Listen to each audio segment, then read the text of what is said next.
Please like, subscribe, and comment. It really helps the channel. All right, so today we're going on a deep dive into a cold case that has puzzled people for, well, decades now. Oh, yeah. It's the YOGTZE. The YOGTZE case.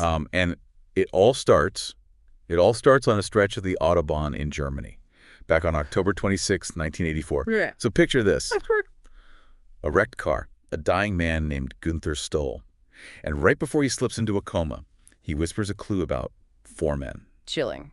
But here's the thing. The real mystery isn't the accident itself. It's a cryptic note found clenched in his hand with one word on it.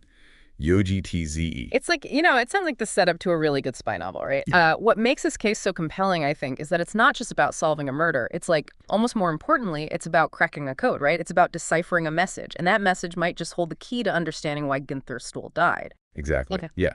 So that's our mission today. We're going to examine the evidence. We're going to explore some of the theories that are out there. And maybe, just maybe, you listening to this, you'll be the one to connect the dots. I hope so. Now, I know what you're thinking. 1984, Germany. Cold War. Yeah, you can't ignore that, right? I mean, the historical backdrop is really important here. Germany was literally divided, like it was a focal point of global tension. Yeah. Espionage was rampant, right? Like, especially when you think about industrial espionage, it was all about stealing secrets, technological blueprints, that kind of thing. Yeah, totally. Yeah. So imagine that atmosphere, right? Like suspicion and paranoia. Everyone is looking over their shoulder. Exactly. Yeah. And in that context, someone like Günther Stoll, he was a food engineer, right? Right. He could easily, it's conceivable that he got caught up in something much bigger than himself, something dangerous even. Yeah. So let's rewind. Okay. Back to the night that it all began, October 25th, 1984. Stoll is at home. He's just hanging out with his wife. And all of a sudden, completely out of the blue, he shouts, "Jetzt geht mir ein Licht auf." Wow. Which means, now I understand. Yeah. And he grabs a piece of paper, and he just scribbles down one word, that word, YOGTZE. Okay, so wait, hold on. It's like a scene from a movie, right? Right. You've got this exclamation, this sense of urgency, this single cryptic word. It's like the setup for a real thriller. Yeah. And then he rushes out. Yeah. Without any explanation to his wife, leaving her totally in the dark. Wow. So it was so urgent, right? What did he figure out? That is the million-dollar question. Yeah. And to make things even weirder, later that night, Stoll shows up at his usual pub. He orders a beer, just like normal, and then he collapses. What? Yeah. And witnesses said he looked terrified, like he had seen a ghost. Oh, man. It's spooky. Okay, so he recovers quickly, though, right? Mm-hmm. And he leaves the pub. But he tells someone there that he has to go meet, quote, someone important. Okay, now we're getting somewhere. But this meeting, it never happens, or at least not as anyone expected. Right, because hours later, Stoll's car is found wrecked on the Autobahn. Yeah. And here's where it gets really chilling. Not only is he injured, but he's naked. Oh, wow. Yeah. Oh. And before he slips into that coma that we were talking about earlier, he whispers about 4 men. Oh, man. Okay, so we've got a cryptic word, we've got a panicked escape, we've got a mysterious meeting that never happens, a car crash, a whisper about 4 men. It's almost too much to process. Yeah. But there's one more detail that adds a whole other layer to this. What's that? Well, the coroner's report, right? Mm-hmm. It indicates that it wasn't just an accident. Oh. Stoll was deliberately run over. And then, get this, someone placed him back in his car. So they staged the whole thing. They staged the whole thing. Wow. Yeah. So, okay, let's take a breath for a second. Before we jump into all the different theories out there, let's just focus on this word, YOGTZE. M.A. Now, you're the expert here, so I'm curious to hear what you make of it. Could it be a plausible code? That's the question, isn't it? It's definitely intriguing, From a codebreaker's perspective, it's short, which honestly makes it a lot more difficult to crack. Right. But there are possibilities. Given this whole Cold War context that we were talking about, it could be some sort of cipher, a substitution code, even a shortened form of something longer. Who knows? Yeah. Now, some people believe that it's a miswritten Romanian radio call sign, YOGTZE. Others think that maybe it's related to his work, that maybe it's an abbreviation for a yogurt additive. YOG for yogurt and TZE for, some kind of enzyme or ingredient. Yeah, those are all interesting theories, but we need, more context to really evaluate them. Was Stoll working on something sensitive, right? Did he have any connections to Romania? These are the kinds of questions that, investigators would have been asking. Yeah. And then there's those four men. Mm-hmm. Who were they? What was their role in all of this? Did they force Stoll to meet them that night? Yeah. Or were they responsible for, for his death? Yeah, the four men are they're so central to this mystery. Were they, I don't know, industrial rivals, foreign agents, criminals? Without knowing who they were, it's almost impossible to fully understand the meaning of YOGTZE or what actually happened that night leading to Stoll's death. Yeah. It's a tough one. Oh, it really is. Okay, so where do we even begin with the theories? I mean, there's so many out there. Right. But let's start with one of the most, popular ones, that Stoll stumbled upon some sort of dangerous secret, right? Something in the food industry. Okay. Like maybe a harmful additive, maybe a case of industrial sabotage, Okay, hold on for a second. For our listeners who might not be, familiar with that term, can you maybe explain what industrial sabotage actually is? Sure, yeah. Industrial sabotage is basically any deliberate act that disrupts or damages a company's operations, right? Right. So it could be anything from tampering with products to destroying equipment or even spreading false information about a competitor, things like that. Okay, I see. And how does that connect to the YOGTZE case then? Well, some people think that YOGTZE could be a reference to a contaminated product or even a sabotaged production process. Okay. Right. So imagine Stoll. He discovers this company is cutting corners. They're using dangerous ingredients, let's say. Yeah. And he writes down YOGTZE as a reminder, right? Like a clue to what he's uncovered. Yeah, that makes sense. And then these four men that he mentioned, they could be the saboteurs themselves, right? Yeah. And they silenced him to protect their secret. Exactly. Yeah. I mean, it's a very plausible scenario. It is. It really is. And especially during the Cold War, there were very real fears of economic sabotage by enemy states. Oh, right. I mean, there were even rumors of Soviet agents contaminating Western food supplies or even disrupting production lines and stuff. Right. So in this theory, Stoll becomes like an accidental whistleblower, right? Mm-hmm. Caught in a web of corporate greed and international intrigue. Exactly. Yeah. Wow. And his death is like a warning to anyone else who might try to expose the truth. Yeah, it's a scary thought. Okay, so we've got industrial sabotage as one possibility, but let's not forget about that whole Cold War espionage angle. I mean, how could a food engineer become, a target for spies? Right. You wouldn't think so, would you? No. But remember what we talked about earlier, industrial espionage, it was a massive concern during the Cold War. Yeah. Now, food engineering, you might think, it's not exactly the most, glamorous field for spies. Unless you're really into your yogurt additives. Right, exactly. Yeah. But think about it this way. Food production, it's crucial to any nation's stability, right? Right. So imagine stealing a secret formula for, a high-yield crop or a new method for, I don't know, food preservation. Yeah, okay, I see what you mean.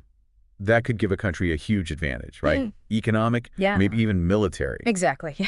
Okay, so suddenly yogurt additives sound a lot more exciting. Right. So in this scenario, Stoll, maybe he stumbles onto something valuable, right? Maybe a new technology, a breakthrough in, agricultural science. And it catches the attention of foreign intelligence agencies. I see. And so then the four men, they could be enemy agents then. They eliminate Stoll to prevent him from revealing what he knows. Exactly. Like a classic spy thriller. Classic spy thriller, yep. Yeah. And then, of course, you have the whole Romanian radio call sign theory. YOGTZE. It's a bit of a stretch, I'll admit. Yeah. But, it's not entirely impossible. It's not. So, could Stoll have been unknowingly passing information to the other side? Or was he trying to expose a spy ring operating within his own company? Those are some fascinating questions. But unfortunately, without more evidence, it's really hard to say how a Romanian connection, if any, fits into all of this. Right. But we do need to remember, in the world of espionage, especially back then, even the most unlikely connections can be significant. Absolutely, yeah. Context is everything. Okay, let's maybe shift gears for a bit and explore a theory that focuses more on Stoll himself rather than all these external forces. And that's the psychological breakdown theory. Right, right. So this theory suggests that Stoll's death, it wasn't the result of foul play at all, but rather a tragic consequence of his own mental state. Yeah, I mean, some experts believe he might have suffered from paranoid schizophrenia, which, as you know, can lead to delusions of persecution. And his behavior, I mean, think about it. The outburst at home, the collapse at the pub, the cryptic note, these could all be seen as, symptoms of a psychotic episode. Yeah, okay, but then how do we explain the car crash and the fact that he was deliberately run over? I mean, surely that can't be explained by mental illness alone.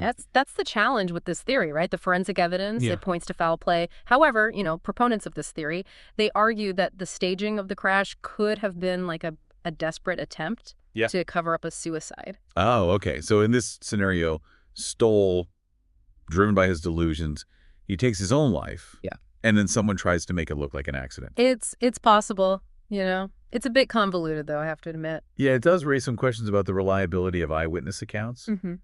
and the potential for misinterpretations in these kinds of cases. Absolutely, yeah. I mean, memory, it's a fickle thing. It is. Witnesses, they may have misremembered details, or their perceptions might have been, influenced by the shock and confusion of what happened. Right, of course. So even seemingly straightforward evidence can be open to, multiple interpretations. Yeah, that's a good point. And that brings us back to YOGTZE. Mm-hmm. So if Stoll was indeed suffering from a psychological breakdown, could the word just be a product of his delusions? It's possible, yeah. Maybe it was just a meaningless word that held significance only for him, like a manifestation of his paranoia. Yeah, but if that's the case, then why stage the car crash? Why go to such lengths to cover up what could have been perceived as just a tragic accident? Yeah, that's the question that, continues to haunt investigators, right? If YOGTZ is just a delusion, a random word with no real meaning, the elaborate cover-up doesn't make much sense. Right. Unless, of course, there's something more to the story, something that we're all missing. Yeah, and that's what makes this case so compelling, right? Yeah. Decades later, we're still searching for answers. We're trying to piece together a puzzle, but, with missing pieces. It's true. And it's a reminder that even in the age of, advanced forensics and technology, some mysteries just remain stubbornly unsolved. It's amazing to me how a single word, YOGTZE, Hmm. can carry so much weight. It's like a tiny keyhole, Yeah. giving us just a little peek into a much bigger mystery. Yeah, and I think that's what draws people to cases like this, that desire to unlock the mystery, to find meaning in something that seems meaningless. We've covered a lot of ground today. Industrial sabotage, Cold War espionage, psychological breakdown. It's almost like we're choosing between different genres for this story. Is this a thriller, a spy novel, a psychological drama? And that's the thing about unsolved mysteries. They just defy categorization. They blend elements of all these different genres. They really blur the lines between fact and fiction. It's interesting how the public reacts to these kinds of cases. Yeah. The theories just run wild. Speculation fills the void. Oh, yeah. And suddenly everyone's an armchair detective. It's true. It's a natural human response. I mean, we crave certainty. We want explanations. And when those are missing, we try to fill the gaps ourselves, right? Using our imagination, our own experiences, trying to make sense of it all. And sometimes that leads to some pretty outlandish theories. Oh, absolutely. I've read about people connecting the YOGTZE case to everything. Yeah. From alien encounters to secret societies. Yeah, you always get those with these kind of mysteries. But amidst all the speculation, I think it's important to remember the human element, right? Yeah. At the heart of this is a real person, Günther Stoll, and his life was cut tragically short. Right. And no matter what YOGTZE means, no matter the motives, no matter who did this to him, the fact remains that someone lost their life. Yeah. And that's something we should never forget. Yeah, it's a good reminder that these aren't just puzzles to be solved. These are real events with real consequences and real people who are affected by them. Absolutely. Okay, so where does that leave us? I mean, we've examined the evidence, we've talked through all the theories, but the truth, it still remains elusive. Do you think we'll ever know what happened to Günther Stoll? That's the million-dollar question. It's tough to say, Cold cases can sometimes stay cold for decades. And then suddenly a new piece of evidence pops up, or someone looks at it from a different angle, and everything changes. Yeah, like DNA technology, for example. I mean, that has helped solve so many cold cases in recent years. It's incredible. Oh, absolutely. And sometimes the declassification of government documents can shed new light on old cases, too. Right. Who knows what's hidden away in some archive somewhere, right? Just waiting to be unearthed. Yeah, so there's still hope for answers then, even after all these years. I think so, yeah. The pursuit of truth, it's a long game. And sometimes patience and persistence pay off. Well, this has been a real deep dive, and honestly, I have more questions now than answers. But maybe that's the nature of a good mystery, right? Maybe it is. It keeps you thinking. It keeps you searching for the truth, long after you think you found it. And the truth is often stranger than fiction, right? It really is. That's what makes it so fascinating. A huge thank you to our expert for leading us through all of this. It's been my pleasure, really. And to you, our listeners, thank you for joining us on this deep dive into the unknown. Maybe we didn't solve the YOGTZE case, but I hope that we've sparked your curiosity, that we've made you think a little differently about the world and about the mysteries that still remain out there. Please like, subscribe, and comment. It really helps the channel. And remember, sometimes the most compelling mysteries are the ones that stay with us long after the episode is over.